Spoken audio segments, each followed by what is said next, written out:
அப்துல்லாஹ் பின் Umar ரலியல்லாஹு அன்ஹு அவர்கள் கூறியதாவது, ஒரு நாள் அல்லாஹ்வின் தூதர் ஸல்லல்லாஹு அலைஹி வஸல்லம் அவர்கள் உரையாற்றுகையில், பெண்கள் சமுதாயமே, தான தர்மங்கள் செய்யுங்கள், அதிகமாக பாவ மன்னிப்பு கோருங்கள், ஏனெனில் நரகவாசிகளில் நீங்களே அதிகமாக இருப்பதை நான் கண்டேன் என்று கூறினார்கள். அப்போது அங்கிருந்த புத்திசாலியான ஒரு பெண்மணி, நரகவாசிகளில் அதிகம் பேராக நாங்கள் இருப்பதற்கு என்ன காரணம் அல்லாஹ்வின் தூதரே என்று கேட்டார்.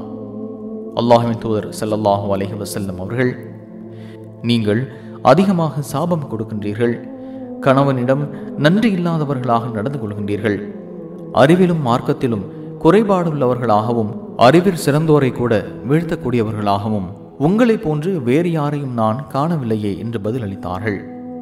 அப்பெண்மணி, அறிவிலும் மார்க்கத்திலும் எங்களுடைய குறைபாடு என்ன அல்லாஹ்வின் தூதரே என்று கேட்டார். அதற்கு அல்லாஹ்வின் தூதர் ஸல்லல்லாஹு அலைஹி வஸல்லம் அவர்கள், அறிவில் உள்ள குறைபாடு யாதெனில், ஓர் ஆணின் சாட்சியத்திற்கு இரு பெண்களின் சாட்சியம் நிகராகிறது. இதுதான் அறிவில் உள்ள குறைபாடாகும். மாதவிடாய் ஏற்படும் பல நாட்கள் தொழாமல் இருந்து கொண்டிருக்கிறாள். ரமலான் மாதத்தில் நோன்பு நோற்காமல் இருக்கின்றாள். இதுதான் அவளுடைய மார்க்கத்தில் உள்ள குறைபாடு என்று கூறினார்கள். சஹீஹ் முஸ்லிம் 132.